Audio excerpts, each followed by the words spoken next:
Hey guys, it's Tessa. Today we are making pumpkins. I know it's too early for pumpkins, but I don't care. I want them, so I'm making them. We are using 3 different styles today. We're doing 3 different styles. First one, we're gonna use up some of my Chanel yarn. I think it's called. Yeah, the Chanel Home Slim.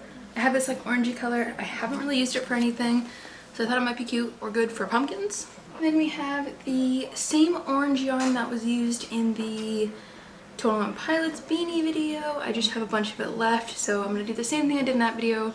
I'm gonna double strand it. And then for some color diversity, I don't know, we are going to use, can't remember the name of this color, but it's the like white tweedy one from Red Heart. I'll see if I can find the label. All right, so I do have the label. I did not think I did. It's the Erin Fleck from Red Heart Super Saver, or just Red Heart in general should have it. And we're using those 3 today to make 3 different styles of pumpkins, and I'm gonna take you along with me. The first one I'm going to work on I think is gonna be the Chanel one because I really hate working with Chanel, so I'd rather get that out of the way, get that one done, and then go from there. Here are the 3 patterns we are doing. I just found these on Pinterest. I'll note them below. But yeah, let's get started. The biggest reason why I don't really like working with Chanel is 1, it sheds a lot and it's kind of just frustrating to deal with. 2, sometimes I think this is a me issue when it comes to my tension, but oftentimes my stitches will be clearly, like it'll be clear that my stitches have some sort of tension issue. So some will be a little bit looser, some will be a bit tighter, and I just really hate that. I don't typically have that issue with most yarn. It seems like it's only Chanel that really happens with. 3rd, I don't like working with this yarn because on my metal or plastic hooks, it squeaks a lot and it's really just frustrating sometimes to work with Chanel yarn. The squeaking's kind of fine and bearable, but the kind of thing that really makes it frustrating to work with is some of these manufacturers don't do quality checks on the yarn or don't do proper quality checks.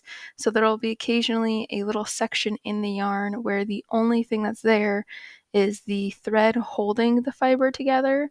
And then you either have to cut it or mess with your tension a little so that that's not visible.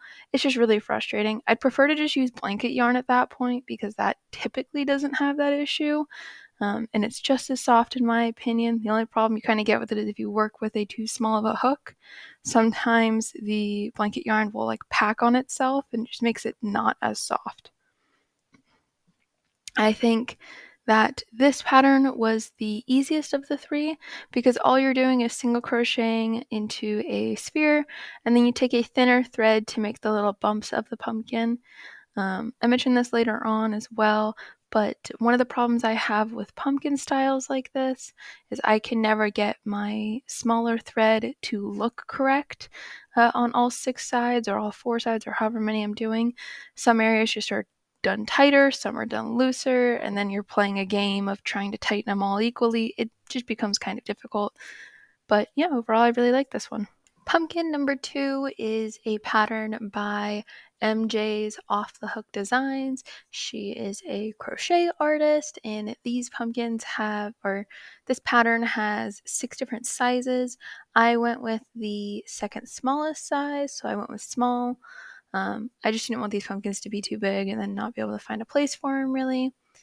Overall, I really like this pattern. Double stranding the yarn was a little bit difficult, but it worked. I think the pattern's very well written and very clear and concise. She uses a stitch I'm assuming she created or found. Basically, it's a double slip stitch. If you look at the pattern, it'll give you a little bit more information on how to do that.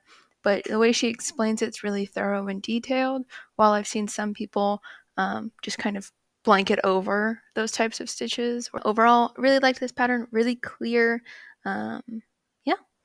One thing to note specifically with this pattern as well is I don't know if I did the decreases wrong on the top and bottom, or if maybe I did the initial stitches wrong or something, but the way the decreases are done to cinch up the top and bottom is you single crochet into every other row, so that there's a smaller number and it's easier to cinch. But for some reason on my slip stitch rows, they stick up compared to the pattern, because I guess I put my decreases in the double crochet row instead of the slip stitch row. So for me, they stick up. It's not really a big deal, but it's something to think about if you make this pattern. Consider putting your decreases in the slip stitch row versus the double crochet row. I guess you could have also just made a decrease stitch between the two rows. So do your single crochet decrease in those two rows versus just doing the 12 single crochets. It's kind of up to you on what you would like to do with that. The final pattern I did today is the ribbed bauble pumpkin by Hooked on Homemade Happiness. For this ribbed bauble pumpkin, it's extremely easy. You're basically just doing a few rows of single crochets, a row of bauble stitches, and then a couple rows of single crochets again. It's really simple. It works up really quickly. The only issue I kind of had was because the bauble stitches go from end to end, it's a little bit difficult to cinch up both ends, but I was able to figure it out. Overall, again, really liked this pumpkin pattern. We finished all 3 pumpkins. Let's go through them and just talk about my overall feelings regarding all 3 patterns real quick. I really actually enjoyed making this one. I did the stem differently than the pattern called for because I didn't really like the original stem too much. My only problem with pumpkins like these, where you basically just knit up a circle or a sphere and then you have these lines of thread going up and through the center of the pumpkin to create, the pumpkin shape, is personally, this could just be a me issue, I never get the right tension on every single strand. So right here on these 2 corners, you can't see the thread at all. But on almost all the other corners, you can see exactly where the thread is. Again, that could just be a me issue. Overall, I really like this pumpkin though. I think it's really cute. It's made of the Chanel Home Slim as well, so it's really nice and squishy and soft. And even though I tried to pack it really tightly with stuffing, it's still pretty squishable. I thought about adding eyes and a face to this one. I don't know. Let me know if you think I should do that. The second one we completed is also pretty overall nice. I liked it. I tried using these buttons I have as a stem, but it's just too small. I have other ones that I should have used that are longer than these ones. So what you can see is it's a pretty small button. Overall, the holes are closer together. That's fine and all. I just think it was the wrong button to use for this. But this pattern, very simple, very nice to understand. The only thing I personally don't like, and this again could just be a me issue, is my pumpkin sits slanted.